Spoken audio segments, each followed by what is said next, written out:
Y no avanzan las investigaciones contra el gerente del Hospital Público de La María, que dedicó su quirófano a cirugías estéticas.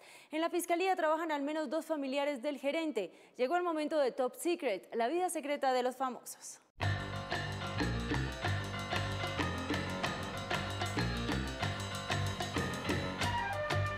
Ya habíamos firmado los acuerdos de la Uribe y se les dijo, hay gente con quien se puede hablar en este país. Y estaba Luis Carlos Galán, también Serpa Uribe. Rodrigo Granda es conocido desde hace muchos años por ser el miembro del secretariado de las FARC que mayor contacto tuvo con organizaciones en el exterior para pedir apoyo para su agrupación. Granda también ha sido en los últimos años parte de la delegación de la guerrilla que negoció y firmó la paz con el gobierno Santos. El viernes pasado, en su tránsito hacia la vida civil y política, asistió a la clausura del Congreso Nacional de la Unión Patriótica, al que fue invitado por la presidenta Aida Bello. En ese escenario, Granda recordó los tiempos de uno de los primeros procesos de paz que se intentaron, el del gobierno del presidente Belisario Betancur, conocido como los acuerdos de la Uribe. Sale Iván Márquez, sale la compañera de Iván que era Lucía, y por último me envían a mí a Antioquia, y allá nos encontramos con Beatriz Zuluaga, que está por acá acompañándonos. Mujer luchadora.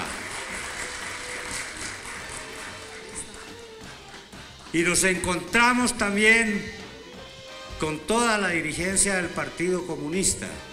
Ensayándose ya para político, Granda hizo una pausa melodramática y con palabras coloquiales echó un cuento sorprendente. Ténganse duro ahí en los asientos, compañeras y compañeros. Propusimos una reunión con el señor Álvaro Uribe Vélez.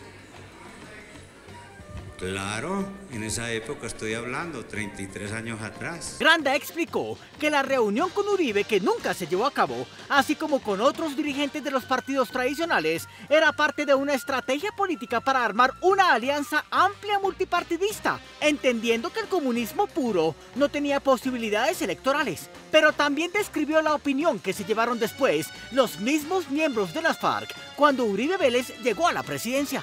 Él era por entonces un joven liberal que se enfrentaba a Guerra Serna y que tenía algunas posiciones cercanas a la de Samper. Y precisó las que, según él, son las razones de Uribe para odiar a la guerrilla, pero con un matiz que da una pequeña luz al misterio que rodea el asesinato del padre del expresidente Alberto Uribe, ocurrido en 1982. Pero que realmente en su fondo lo que estaba anidado era el odio profundo contra los comunistas, el odio acérrimo contra las FARC y un veneno que lo atormenta y lo atormentará toda la vida, porque creía que su padre había sido muerto conscientemente por las FARC. La frase de Granda parece corriente, pero no es así. Oigámoslo otra vez. Creía que su padre había sido muerto conscientemente por las FARC. Que uno de los jefes de las FARC diga que su padre había sido muerto conscientemente por las FARC implica dejar abierta por primera vez la posibilidad de que Alberto Uribe sí murió a manos de una célula de la guerrilla, aunque la palabra conscientemente sugiere que no sabían de quién se trataba. Las FARC siempre han negado que hubieran tenido que ver con ese asesinato que ocurrió cuando Álvaro Uribe era alcalde de Medellín. Cada vez es más claro que el partido del exvicepresidente Germán Vargas Lleras, Cambio Radical, no solo está divorciándose del gobierno Santos, también destapa lo que antes ocultaba, su posición en contra del acuerdo de paz y de lo que éste implica, devolución y redistribución de las tierras del país junto con la revisión de los títulos en registro y catastro. En un foro que se realizó esta semana en Valledupar sobre el tema, se encontraba José Félix Laforí, uno de los uribistas más recalcitrantes y de conocida posición antiacuerdo. Muy significativamente a su lado y asistiendo a lo que decía Laforí, estaba Jorge Enrique Vélez, hoy presidente del partido Vargas Llerista y hasta hace muy pocas semanas superintendente de notariado del gobierno Santos. Cuando yo llegué a la superintendencia, Mundial a hacer la integración catastro-registro. Y lo dejé prácticamente montado el proyecto, con financiamiento del Banco Mundial. Laforí fue interrumpido por un asistente inconforme que le formuló una pregunta sobre quién lo sucedió en los años del mismo gobierno al que perteneció el presidente de los ganaderos, el de Uribe. A lo que Laforí respondió: No le importa, no vamos a hacer ese debate. No. Su actitud no gustó en el público asistente, entre quienes se encontraban pequeños propietarios y unas víctimas del despojo y desalojo de la guerra.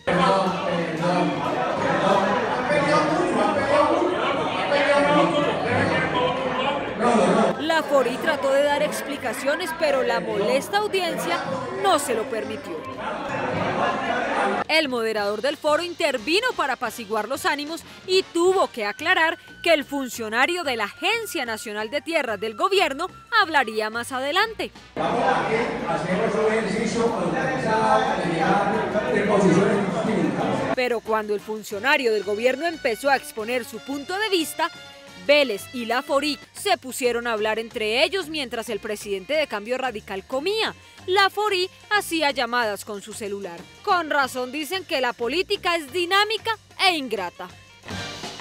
De las cirugías que se han hecho en la María, cero mortalidad. William Marulanda fue hasta hace poco el poderoso gerente del Hospital Público de Antioquia, La María. Si el Contralor se operó allá, pues las manos del Contralor se operó allá, tiene que ser muy bueno. Tuvo que retirarse en medio de un escándalo por permitir que personajes pudientes y amigos cercanos suyos se practicaran cirugías estéticas en este centro asistencial cuya vocación legal y social es la de servir a las clases populares.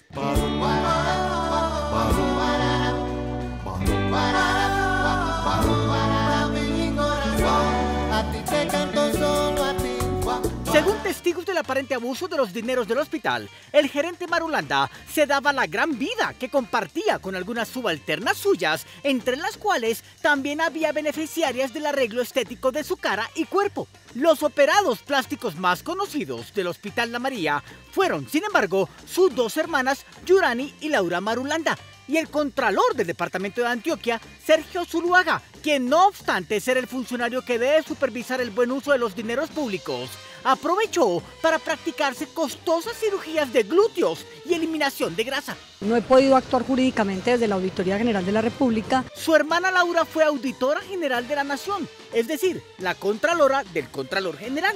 Ella tenía mucha mayor responsabilidad en la protección de los recursos que provienen de los impuestos.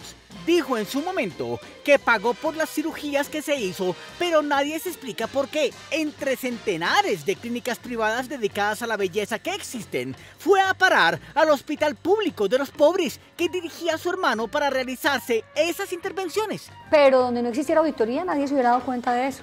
Y ahora que avanza una indagación penal contra el exgerente Marulanda en la Fiscalía por estos hechos, las víctimas del mal servicio de salud en ese sitio encontraron muy sorprendidas que sus hermanas Laura y Yurani consiguieron nuevo empleo en la propia Fiscalía que investiga a su pariente y benefactor. Yurani trabaja en el área de contratación del ente que dirige nacionalmente Néstor Humberto Martínez. Y Laura es delegada de la Fiscalía ante el Tribunal Superior de Medellín. Así que William podría estar tranquilo. Con esa vara familiar entre los investigadores, no tiene de qué preocuparse. Estén pendientes, volveremos con más Confidenciales de Ataque en Top Secret.